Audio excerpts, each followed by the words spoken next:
노래방 문이 열렸습니다. 어두운 조명 아래로 한 여자가 들어왔어요. 보라색 원피스에 단발머리. 환하게 웃으며 인사했습니다. 안녕하세요. 즐거운 시간 되세요. 그 순간 제 손에서 맥주잔이 미끄러졌어요. 심장이 멈춘 것 같았습니다. 그 여자는 바로 제 20년 지기 친구의 아내였어요. 한지수. 술에 취한 친구들은 아무도 몰랐습니다. 하지만 저는 알아봤어요. 지수 씨도 저를 봤습니다. 얼굴이 새하얗게 질렸어요. 하지만 금방 표정을 숨기고 다른 이름을 댔습니다. 저는 윤경이에요. 대체 무슨 일이 있었던 걸까요? 왜 친구의 아내가 이런 곳에서 일하고 있는 걸까요? 안녕하세요. 황혼의 여정입니다. 오늘도 찾아주셔서 감사합니다. 좋아요와 구독은 영상 제작에 큰 힘이 됩니다. 저는 강민우, 올해 58세입니다. 2년 전 중소기업에서 명예퇴직한 후 지금은 대리운전으로 생계를 이어가고 있어요. 아내를 3년 전에 교통사고로 잃고 혼자 원룸에서 살고 있습니다. 딸은 결혼해서 독립했고 저는 매일 밤 술 취한 사람들을 태우며 하루하루를 버티고 있었죠. 명예퇴직 당시 받았던 퇴직금은 아내의 장례비와 병원비로 거의 다 나갔어요. 재취업을 시도했지만 50대 후반의 나이에 문을 열어주는 곳은 없었습니다. 결국 선택한 게 대리운전이었어요. 한 달에 200만 원 정도 벌었고 그걸로 월세 50만 원 내고 생활비 쓰면 저축은 거의 없었어요. 어느 금요일 밤이었습니다. 강남역 근처에서 대리운전 콜을 기다리고 있었어요. 핸드폰만 들여다보며 서 있는데 갑자기 누군가 제 어깨를 툭 쳤습니다. 돌아보니 대학 동기 성훈이었어요. 뒤에는 다른 동기들도 서너 명 있었습니다. 겉으로는 반갑게 인사했지만 속으로는 피하고 싶었어요. 제 초라한 모습을 보여주고 싶지 않았거든요. 성훈이가 제 손에 든 대리운전 명찰을 보며 뭐라고 물었지만 애써 웃으며 대답했습니다. 오랜만에 한잔하자며 팔을 잡아당기는 성훈이를 거절할 틈도 없었어요. 끌려가듯 택시에 올라탔습니다. 차 안에서 친구들이 떠들어댔지만 저는 창밖만 바라보며 대답을 흐렸어요. 15분쯤 지나 도착한 곳은 중앙동의 한 노래방이었습니다. 홈런 노래방이라는 네온 사인이 번쩍이고 있었어요. 성훈이가 여기 도우미 들 괜찮다며 웃었습니다. 저는 내키지 않았지만 이미 들어간 마당에 나올 수도 없었어요. 카운터에서 방을 배정받고 7번 방으로 들어갔습니다. 어두컴컴한 조명과 소파가 보였어요. 친구들이 자리를 잡고 앉았고 저도 구석자리에 앉았습니다. 맥주를 시키고 한참 노래를 부르고 있는데 노크 소리가 들렸어요. 똑똑똑. 문이 열리고 도우미가 들어왔습니다. 그 순간 제 심장이 멈춘 것 같았어요. 단발머리에 보라색 원피스를 입은 여자. 조명이 어두웠지만 얼굴은 또렷하게 보였습니다.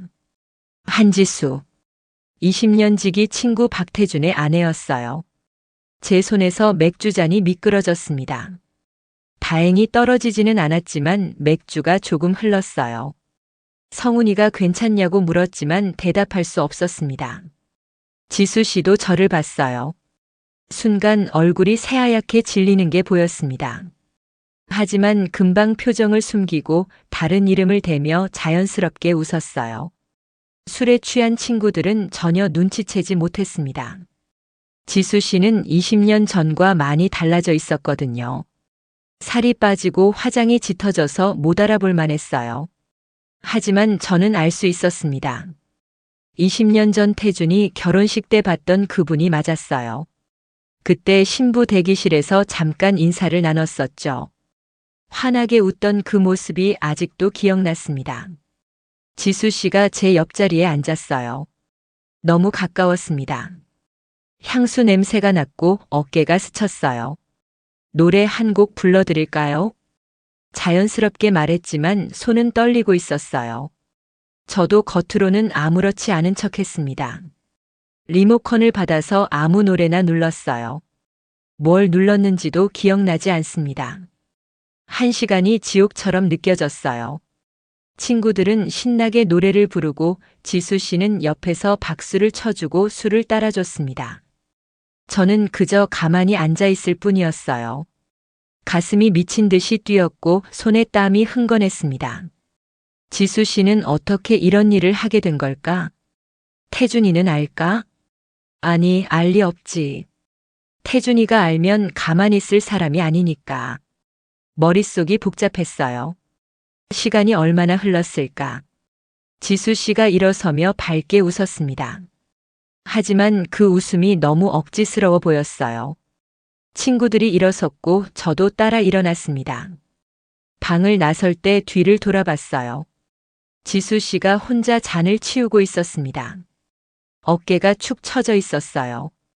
카운터에서 계산을 하고 밖으로 나왔습니다.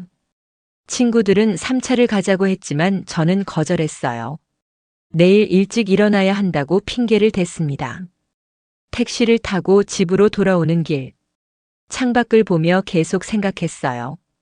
지수 씨는 왜 저런 일을 하고 있을까? 태준이한테 무슨 일이 있는 걸까? 집에 도착해서도 잠을 이룰 수 없었습니다. 천장만 멍하니 바라보다가 핸드폰을 들었어요. 태준이 번호가 저장되어 있었습니다. 마지막 통화가 1년 전이었어요. 전화를 걸까 말까 고민하다가 결국 내려놓았습니다. 새벽 3시가 넘어서야 잠이 들었어요. 꿈에서도 지수 씨가 나왔습니다. 보라색 원피스를 입고 슬프게 웃는 모습이었어요. 다음 날 아침 늦게 일어났습니다. 대리운전을 새벽까지 하다 보니 생활 패턴이 완전히 뒤죽박죽이었어요. 라면을 끓여 먹으며 계속 어젯밤 일이 떠올랐습니다. 지수 씨의 얼굴, 떨리던 손, 억지로 짓던 미소. 다 보였어요. 오후가 되어서야 밖으로 나왔습니다. 편의점에서 커피를 사서 마시며 걷고 있는데 핸드폰이 울렸어요. 모르는 번호였습니다.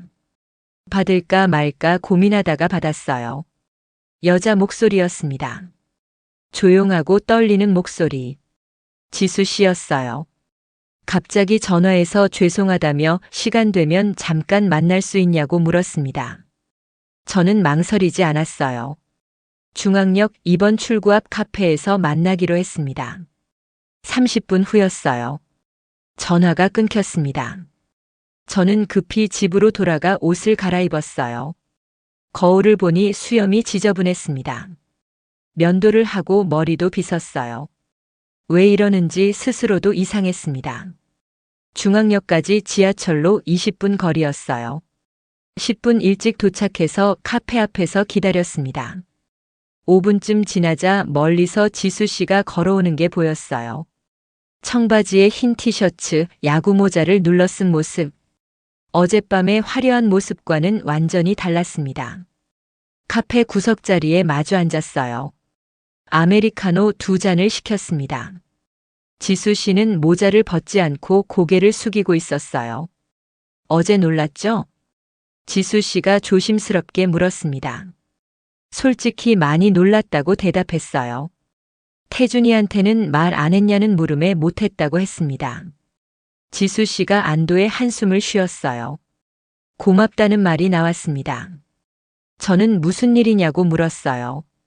지수 씨가 커피잔을 두 손으로 감싸며 천천히 입을 열었습니다. 5년 전 태준이가 사업을 시작했다고 했어요. IT 관련 사업이었고 처음 1년은 잘 됐다고 합니다. 하지만 경쟁이 심해지면서 적자가 나기 시작했대요. 대출을 받았습니다. 은행, 저축은행, 카드론. 닥치는 대로였어요. 그래도 안 되니까 결국 사업을 접었다고 합니다. 3년 전이었어요. 빚이 2억이었대요. 아니, 지수 씨가 아는 건 2억이었습니다. 나중에 알고 보니 더 있었다고 해요. 지수 씨 명의로도 대출받고 친척들한테도 돈 빌렸다고 합니다. 지금은 거의 다 갚았대요. 1억 5천 정도. 남은 건 5천만 원. 그걸 지수 씨 혼자 갚고 있었습니다. 태준이는 지금 뭐 하냐고 물었어요. 재기한다고 여기저기 다니긴 하는데. 지수 씨가 말끝을 흐렸습니다. 사실은 도박이라고 했어요. 경마, 카지노, 온라인 도박. 안 해본 게 없다고 합니다. 처음엔 빚 갚으려고 시작했대요. 큰돈 벌어서 한 번에 갚겠다고요. 하지만 더 잃었습니다. 지수 씨가 번 돈도 가져다 쓰고, 그래서 지수 씨가 일을 더 해야 했대요. 처음엔 식당에서 설거지했다고 합니다. 새벽부터 밤까지 일했는데 한 달에 150만 원밖에 못 벌었대요. 그 다음엔 마트 계산원, 편의점 야간 알바. 이것저것 다 했다고 해요. 근데 빚 이자도 못 갚겠더래요. 그러다가 친구 통해서 노래방 일을 알게 됐다고 합니다. 6개월 전부터였어요. 처음엔 절대 못한다고 생각했대요. 하지만 돈이 필요했습니다. 집주인이 월세 독촉하고 대출 이자 밀리고 먹을 게 없었대요. 제 가슴이 먹먹해졌습니다. 태준이는 모른다고 했어요. 카페에서 일한다고 했대요. 밤 11시까지 일한다고요. 지수 씨가 제발 태준이한테는 말하지 말라고 했습니다. 알면 더 힘들어질 거라고. 자존심 상해서 더 도박하거나. 저는 말 안 하겠다고 약속했어요. 지수 씨가 안도하며 손을 놓았습니다. 우리는 한참 동안 말없이 앉아 있었어요. 카페 안은 사람들로 붐볐지만 우리 테이블만 조용했습니다. 지수 씨가 저는 어떻게 지내냐고 물었어요. 저도 제 이야기를 털어놓았습니다. 명예퇴직 후 아내의 급작스러운 교통사고, 장례비와 병원비로 퇴직금이 다 나간 일, 제 취업 실패가 계속된 것, 결국 대리운전을 시작한 이야기를요. 지수 씨가 고개를 끄덕이며 들어줬습니다. 우리 둘 다 바닥이었어요. 50대 후반과 50대 초반. 인생의 황혼기에 이렇게 힘들 줄은 몰랐습니다. 지수 씨가 작게 웃었어요. 우리 참 비슷하네요. 그 말에 저도 웃었습니다. 쓸쓸한 웃음이었어요. 그날 이후 저와 지수 씨는 가끔 연락을 주고받게 됐습니다. 처음엔 단순한 안부였어요. 오늘 하루 어떠셨어요? 별일 없었어요. 지수 씨는요? 그냥 그렇게 지내요. 짧은 문자였지만 위로가 됐습니다. 서로의 처지를 아는 사람이 있다는 것만으로도요. 2주쯤 지났을까요? 태준이한테서 전화가 왔습니다. 1년 만이었어요. 오랜만이다 민우야. 한잔하자. 여전히 밝은 목소리였습니다. 다음 날 저녁 동네 소주집에서 만났어요. 태준이는 예전과 별로 달라 보이지 않았습니다. 아니, 겉으로는요. 옷은 깔끔했고 시계도 비싸 보였어요. 하지만 얼굴은 많이 수척해져 있었습니다. 요즘 어떻게 지내냐고 물었어요. 태준이는 새 사업 준비 중이라고 했습니다. 블록체인 관련 사업이래요. 곧 대박 날 거라며 신이 나서 떠들었습니다. 저는 듣는 척만 했어요. 지수 씨한테 들은 이야기가 계속 떠올랐거든요. 태준이가 물었습니다. 너는 뭐 하냐고. 대리운전 한다고 솔직하게 말했어요. 태준이가 잠시 멈칫하더니 어색하게 웃었습니다. 힘들겠다는 말을 했어요. 하지만 그뿐이었습니다. 돈 빌려달라는 말도 도와주겠다는 말도 없었어요. 술자리가 끝나고 헤어질 때 태준이가 말했습니다. 우리 집사람 요즘 카페에서 일하거든. 밤늦게까지 일해서 걱정이야. 저는 아무렇지 않은 척 고개를 끄덕였어요. 그래? 힘들겠네. 응. 근데 뭐 돈이라도 벌어오니까. 태준이의 목소리에는 미안함도 고마움도 없었습니다. 그저 당연하다는 듯한 말투였어요. 그 순간 화가 났습니다. 지수 씨가 얼마나 힘들게 돈을 버는지 태준이는 전혀 모르고 있었어요. 아니, 알려고도 하지 않았습니다. 집으로 돌아오는 길, 지수 씨한테 문자를 보냈습니다. 오늘 태준이 만났어요. 곧 답장이 왔어요. 그래요? 뭐라고 하던가요? 새 사업 준비한대요. 한참 후에 답장이 왔습니다. 또 시작이네요. 걱정돼요. 저도 걱정됐습니다. 태준이가 또 실패하면 그 빚은 누가 갚을까요? 당연히 지수 씨였어요. 며칠 후 주말이었습니다. 지수 씨한테서 전화가 왔어요. 시간 되시면 잠깐 만날 수 있냐고 물었습니다. 저는 바로 좋다고 했어요. 한강공원에서 만나기로 했습니다. 날씨가 좋았어요. 가을 햇살이 따스했습니다. 지수 씨가 벤치에 앉아 기다리고 있었어요. 긴 머리를 늘어뜨린 모습. 평소보다 편안해 보였습니다. 옆에 앉았어요. 한동안 말없이 강물만 바라봤습니다. 지수 씨가 먼저 입을 열었어요. 민우 씨, 제가 이혼하려고 해요. 깜짝 놀랐습니다. 고개를 돌려 지수 씨를 봤어요. 지수 씨도 저를 바라보고 있었습니다. 눈빛이 단호했어요. 더 이상은 못 참겠어요. 지수 씨의 목소리가 떨렸습니다. 20년을 참았는데 이젠 한계예요. 제가 뭐라고 말해야 할지 몰랐어요. 그냥 듣고만 있었습니다. 처음엔 사랑했어요. 지수 씨가 계속 말했습니다. 태준 오빠가 멋있어 보였고 믿음직했어요. 하지만 사업 실패하고 나서 완전히 달라졌어요. 술 마시고 화풀이하고 폭언하고 저를 사람 취급도 안 했어요. 지수 씨의 눈에 눈물이 맺혔습니다. 제가 버는 돈 가져다 도박하면서도 미안한 기색 하나 없어요. 오히려 돈 더 벌어오라고 다그치죠. 제 가슴이 아팠습니다. 지수 씨, 민우 씨. 지수 씨가 저를 똑바로 바라봤어요. 저 이제 행복하고 싶어요. 그 말이 제 가슴에 깊이 박혔습니다. 저도 모르게 지수 씨 손을 잡았어요. 지수 씨도 제 손을 꼭 잡았습니다. 따뜻했어요. 우리는 그렇게 한참을 손을 잡고 있었습니다. 말은 하지 않았지만 서로의 마음을 알 수 있었어요. 이건 단순한 위로가 아니었습니다. 뭔가 더 깊은 감정이 생기고 있었어요. 해가 지고 있었습니다. 노을이 아름다웠어요. 지수 씨가 작게 웃었습니다. 오랜만에 이렇게 편안해요. 저도요. 우리는 천천히 걷기 시작했습니다. 손은 여전히 잡고 있었어요. 강변을 따라 한참을 걸었습니다. 사람들이 지나갔지만 아무도 우리를 신경 쓰지 않았어요. 그냥 평범한 부부처럼 보였을 겁니다. 그날 이후 우리는 자주 만나게 됐습니다. 주말마다 한강공원에서, 조용한 카페에서, 동네 공원에서 항상 사람들 눈을 피했어요. 혹시라도 아는 사람 만날까봐 조심했습니다. 하지만 함께 있는 시간이 행복했어요. 20년 만에 느끼는 설렘이었습니다. 어느 토요일 저녁이었습니다. 지수 씨한테서 급한 전화가 왔어요.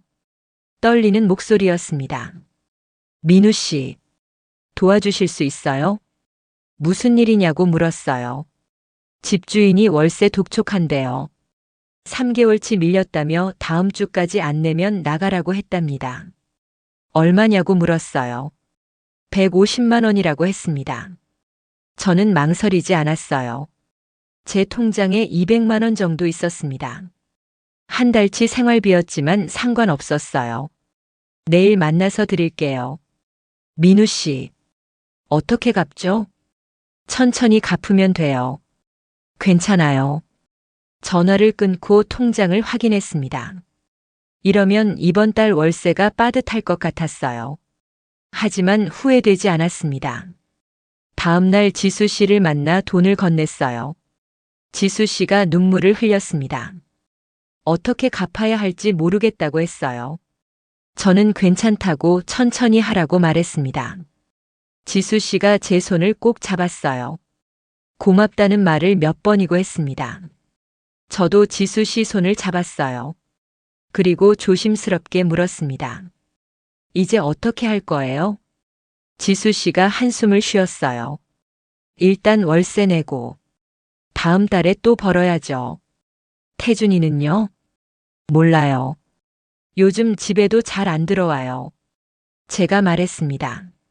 노래방 일 그만두세요. 지수 씨가 고개를 저었어요. 그럼 돈을 어떻게 벌어요? 다른 일 찾아요. 제가 도와드릴게요. 지수 씨가 저를 바라봤습니다. 눈빛이 복잡했어요. 왜 이렇게까지 도와주세요? 저도 대답할 수 없었습니다. 그냥 도와주고 싶어요. 우리는 한참 동안 서로를 바라봤어요. 공기가 무거웠습니다. 지수 씨가 작게 웃었어요. 민우 씨, 저 위험한 생각하고 있어요. 저도. 그래요. 그날 저녁 지수 씨의 원룸까지 함께 갔습니다. 좁은 방이었어요. 부엌과 방이 하나로 된 작은 공간. 하지만 깨끗하게 정리되어 있었습니다. 커피 한 잔 하고 가세요. 지수 씨가 말했지만 커피를 끓이지는 않았어요. 그냥 부엌에 서서 저를 바라만 봤습니다. 저도 지수 씨를 바라봤어요. 우리는 서로에게 천천히 다가갔습니다. 거리가 가까워졌어요. 숨소리가 들렸습니다. 지수 씨의 눈동자가 떨리고 있었어요. 저도 마찬가지였습니다. 우리는 더 이상 참을 수 없었어요. 입술이 닿았습니다. 처음엔 조심스러웠지만 점점 깊어졌어요. 지수 씨가 제 목을 감쌌고 저는 지수 씨 허리를 끌어안았습니다. 오랜 시간 그렇게 있었어요. 침대로 옮겨갔습니다. 좁은 침대였지만 상관없었어요. 서로를 꼭 안고 있었습니다. 지수 씨가 속삭였어요. 이러면 안 되는 거 아는데. 저도 알아요. 하지만 멈출 수 없어요. 저도요. 그날 밤 우리는 선을 넘었습니다. 20년 친구의 아내, 11살 어린 여자. 모든 경계를 무너뜨렸어요. 하지만 후회되지 않았습니다. 오히려 처음으로 살아있다는 느낌이 들었어요. 지수 씨도 마찬가지인 것 같았습니다. 제 품에 안겨 조용히 울고 있었어요. 행복의 눈물인지 슬픔의 눈물인지 알 수 없었습니다. 아마 둘 다였을 거예요. 새벽이 되어서야 잠이 들었습니다. 지수 씨의 따뜻한 체온이 느껴졌어요. 규칙적인 숨소리가 들렸습니다. 저는 지수 씨를 내려다봤어요. 잠든 얼굴이 평온해 보였습니다. 이 순간이 영원했으면 좋겠다고 생각했어요. 하지만 동시에 알고 있었습니다. 앞으로 우리에게 닥칠 시련들을요. 그날 이후 우리는 조심스럽게 관계를 이어갔습니다. 주말마다 만났고 때로는 평일 저녁에도 만났어요. 항상 사람들 눈을 피했습니다. 외곽 카페, 한적한 공원, 지수 씨 원룸. 아무도 모르게 조용히 만났어요. 지수 씨는 노래방을 그만뒀습니다. 대신 동네 미용실에서 청소 일을 시작했어요. 월급은 적었지만 떳떳한 일이었습니다. 저도 대리운전 물량을 늘렸어요. 하루에 7에서 8건씩 뛰었습니다. 힘들었지만 지수 씨를 위해서라면 할 수 있었어요. 2개월쯤 지났을까요? 태준이한테서 또 전화가 왔습니다. 민우야, 좀 급한데 돈 좀 빌려줄 수 있어? 얼마냐고 물었어요. 500만 원만. 다음 달에 꼭 갚을게. 거짓말인 걸 알았습니다. 태준이는 돈을 갚은 적이 한 번도 없었으니까요. 미안한데 나도 형편이 어려워서. 야, 친구 좀 도와줘. 급하다니까. 태준이의 목소리가 높아졌어요. 정말 없어. 미안해. 전화를 끊었습니다. 가슴이 답답했어요. 친구를 도와주지 못하는 것도 그렇지만 그보다는 태준이에 대한 실망감이 컸습니다. 지수 씨한테 말했어요. 태준이가 돈 빌려달래요. 지수 씨가 한숨을 쉬었습니다. 또 도박 빚이겠죠. 아마도요. 요즘 집에도 잘 안 들어와요. 카지노 다닌대요. 지수 씨의 목소리가 지쳐 있었습니다. 그로부터 일주일 후였어요. 토요일 오후 지수 씨와 동네 마트에 장을 보러 갔습니다. 사람이 많지 않은 시간이었어요. 장바구니를 들고 이것저것 고르며 걷고 있었습니다. 지수 씨가 과일을 고르고 있을 때 제가 자연스럽게 손을 잡았어요. 민우 씨, 여기서는 괜찮아요. 아무도 몰라요. 지수 씨도 제 손을 놓지 않았습니다. 우리는 손을 잡고 계산대로 향했어요. 그때였습니다. 맞은편 통로에서 누군가 걸어오고 있었어요. 익숙한 얼굴이었습니다. 태준이었어요. 제 심장이 멈췄습니다. 지수 씨도 태준이를 봤어요. 얼굴이 새하얗게 질렸습니다. 황급히 손을 놓았지만 이미 늦었어요. 태준이가 우리를 봤습니다.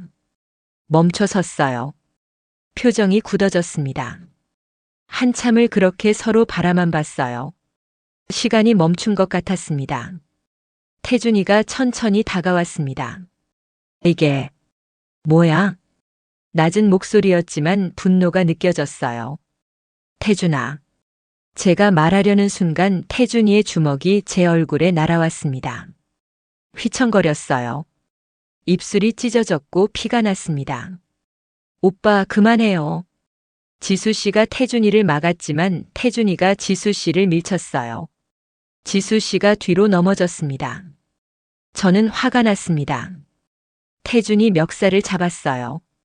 야, 여자한테 손대지 마. 너가 뭔데? 내 여자 건드리고. 내 여자? 지수 씨를 뭐로 봤는데? 뭐? 주변 사람들이 모여들기 시작했어요. 수군거리는 소리가 들렸습니다. 마트 직원이 달려왔고 우리를 떼어놨어요. 밖으로 나가세요. 여기서 이러시면 안 됩니다. 우리는 밖으로 나왔습니다. 주차장이었어요. 태준이가 숨을 헐떡이며 말했습니다. 20년 친구가 내 아내를. 저도 참을 수 없었어요. 넌 지수 씨한테 뭘 했는데? 노래방 도우미 시킨 게 누군데? 태준이가 멈칫했습니다. 뭐라고? 지수 씨가 6개월 동안 노래방에서 일한 거 몰랐지? 태준이가 지수 씨를 돌아봤어요. 지수 씨는 고개를 숙이고 있었습니다. 지수야. 그게 사실이야? 지수 씨가 고개를 끄덕였어요. 오빠가 도박으로 날린 돈 갚으려고요. 태준이의 얼굴이 창백해졌습니다. 하지만 금방 화로 변했어요. 그래서 내 친구랑 잤어? 지수 씨가 고개를 들었습니다. 눈빛이 달라져 있었어요. 이혼할 거예요.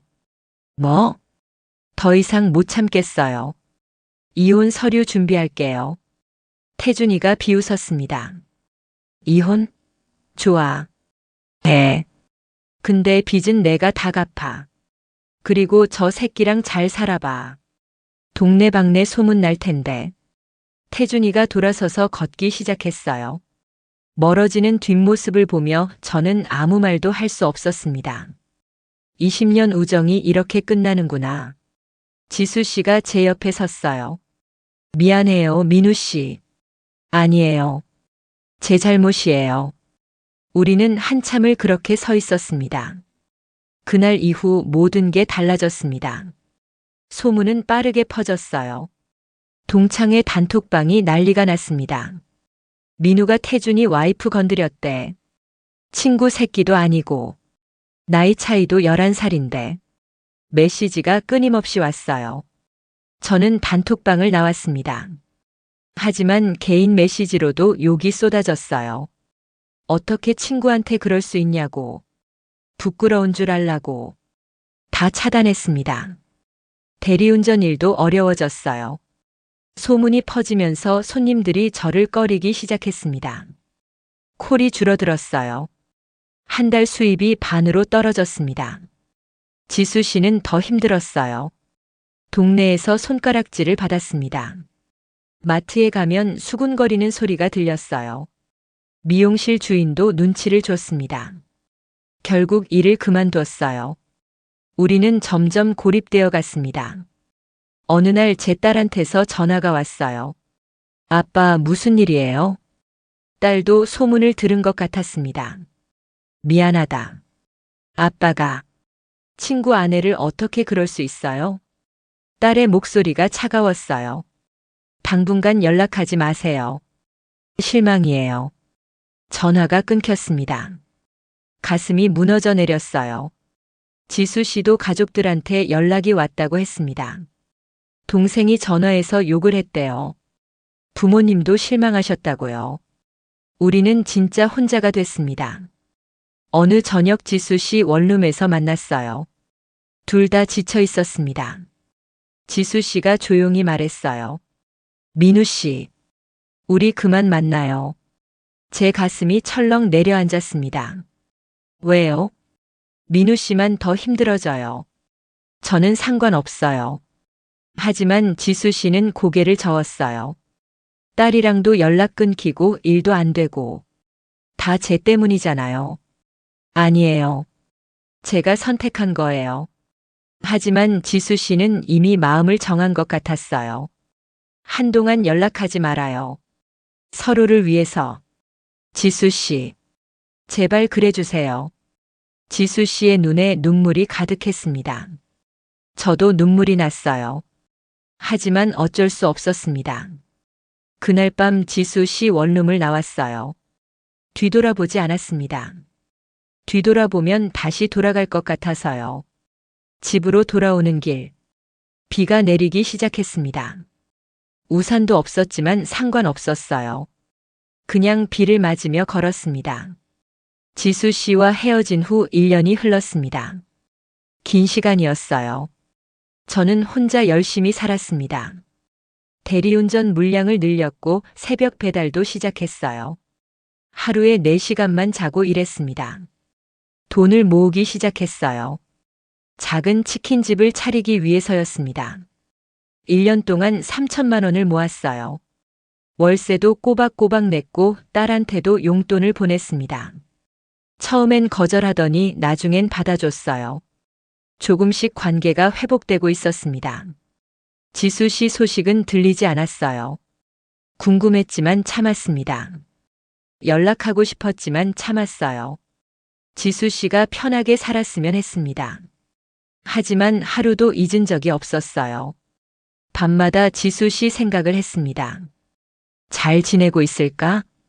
행복할까? 건강할까? 어느 가을날이었습니다. 동네 슈퍼에 장을 보러 갔어요. 과일을 고르고 있는데 익숙한 뒷모습이 보였습니다. 심장이 뛰기 시작했어요. 천천히 다가갔습니다. 지수 씨였어요. 1년 만이었습니다. 지수 씨. 지수 씨가 돌아봤어요. 깜짝 놀란 표정이었습니다. 민우 씨. 우리는 한참 동안 서로를 바라만 봤어요. 지수 씨는 예전보다 좋아 보였습니다. 얼굴에 생기가 돌았고 표정도 밝았어요. 어떻게 지내셨어요? 제가 먼저 물었습니다. 잘 지내요. 민우 씨는요? 저도 잘 지내요. 거짓말이었어요. 잘 지낼 리 없었습니다. 하지만 그렇게 말할 수밖에 없었어요. 커피 한 잔 할까요? 지수 씨가 조심스럽게 물었습니다. 저는 고개를 끄덕였어요. 근처 카페로 갔습니다. 창가 자리에 마주 앉았어요. 1년간의 이야기를 나눴습니다. 지수 씨는 이혼을 마쳤다고 했어요. 태준이는 결국 신용불량자가 됐고 연락도 안 된대요. 지수 씨는 작은 미용실에 취직했다고 합니다. 빚도 거의 다 갚았대요.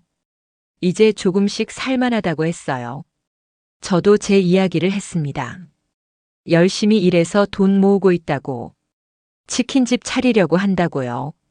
지수 씨가 웃으며 축하한다고 했어요. 우리는 오래 이야기했습니다. 시간 가는 줄 몰랐어요. 해가 지고 있었습니다. 이제 가봐야겠어요. 지수 씨가 일어서며 말했습니다. 저도 일어섰어요. 밖으로 나왔습니다. 지수 씨. 네. 저. 아직도 지수 씨 생각해요. 민우 씨. 단 하루도 잊은 적 없어요. 저도요. 지수 씨의 눈에 눈물이 고였어요. 저도 민우 씨 생각 많이 했어요. 그럼. 하지만 지수 씨는 고개를 저었습니다. 아직은 안 돼요. 시간이 더 필요해요. 알았어요. 기다릴게요. 지수 씨가 고개를 끄덕이고 돌아섰어요. 저는 그 자리에 서서 지수 씨가 사라질 때까지 봤습니다. 하지만 이번엔 희망이 생겼어요. 아직은 안 된다는 말은 나중에는 될 수도 있다는 뜻이니까요. 그로부터 6개월이 더 지났습니다. 저는 드디어 작은 치킨집을 차렸어요. 동네 구석에 있는 10평짜리 가게였습니다. 간판도 달고 주방도 꾸몄어요. 태훈의 치킨. 소박한 이름이었지만 제 가게였습니다. 개업 첫날이었어요. 손님이 별로 없었지만 행복했습니다. 문이 열렸어요. 고개를 들었습니다. 지수 씨였어요. 손에 꽃다발을 들고 있었습니다. 개업 축하해요. 고맙습니다. 지수 씨가 가게를 둘러봤어요. 좋네요. 정말 멋져요. 덕분이에요. 지수 씨가 저를 바라봤습니다. 민우 씨, 저 여기서 일해도 될까요? 네. 직원 필요하시죠? 제가 하면 안 될까요? 제 가슴이 뛰었어요. 정말요? 네. 저 이제 미용실 그만뒀어요. 여기서 새로 시작하고 싶어요. 민우 씨랑. 지수 씨. 당연하죠. 같이 해요. 우리는 웃으며 악수했어요. 그날부터 지수 씨는 제 가게에서 일하기 시작했습니다. 주문받고 배달하고 청소하고 함께 일하는 시간이 행복했어요. 손님들도 조금씩 늘어났습니다. 소문이 났어요. 치킨 맛있고 사장님들 친절하다고. 어느 날 한 손님이 물었습니다. 두 분 부부세요? 저와 지수 씨가 서로를 봤어요. 웃음이 나왔습니다. 아직은 아닌데. 곧 그럴 거예요. 손님이 축하한다며 웃었어요. 그날 저녁 가게 문을 닫고 지수 씨한테 말했습니다. 지수 씨, 저랑 결혼해 주시겠어요? 지수 씨가 놀란 표정으로 저를 봤어요. 진심이에요? 네. 정말 진심이에요. 지수 씨의 눈에 눈물이 고였습니다. 네. 좋아요. 우리는 꼭 껴안았어요. 작은 가게 안에서 둘만의 시간이었습니다. 1년 후 조용한 결혼식을 올렸습니다. 제 딸과 지수 씨 동생만 참석했어요. 화려하지 않았지만 따뜻했습니다. 딸이 말했어요. 아빠 행복하세요. 고맙다. 처음엔 반대했지만 지수 씨를 보고 마음이 바뀌었다고 했어요. 진심으로 아빠를 사랑하는 게 보인대요. 지수 씨 동생도 축복해줬습니다. 언니가 오랜만에 웃는 얼굴이라고. 민우 씨 잘 부탁한다고 했어요. 결혼 후 우리는 작은 아파트로 이사했습니다. 가게는 계속 운영했고 장사도 잘 됐어요. 빚도 다 갚았습니다. 이제 우리는 자유로웠어요. 에필로그. 3년이 흘렀습니다. 태훈의 치킨은 이제 동네 맛집이 됐어요. 단골 손님들이 많아졌고 배달도 바빴습니다. 저와 지수는 함께 가게를 운영하며 행복하게 살고 있어요. 어느 토요일 저녁이었습니다. 가게 문을 닫고 집으로 돌아가는 길. 손을 잡고 걷고 있었어요. 지수가 말했습니다. 민우 씨 행복해요. 저도요. 처음엔 힘들었죠? 많이요. 하지만 후회 안 해요? 단 한 번도요. 저도요. 우리는 웃으며 집으로 향했습니다. 세상의 시선이 두렵고 주변의 반대도 심했지만 우리는 이겨냈어요. 진심과 책임으로요. 58세와 52세. 늦은 나이에 찾은 사랑이었지만 그래서 더 소중하고 깊었습니다. 금기를 넘었지만 떳떳했어요. 누구에게도 숨지 않았고 성실하게 살았으니까요. 지금도 가끔 태준이 생각이 납니다. 20년 우정을 잃은 것이 아프긴 해요. 하지만 어쩔 수 없었습니다. 선택의 순간이 있었고 저는 지수를 선택했어요. 후회하지 않습니다. 사랑에는 나이도 때도 없다는 걸 배웠어요. 중요한 건 진심이고 책임입니다. 우리는 그걸 증명했어요. 오늘의 이야기는 여기까지입니다. 끝까지 들어주신 분이 계시다면 댓글로 여러분의 의견도 들려주세요. 그리고 구독과 좋아요도 눌러주시면 감사하겠습니다.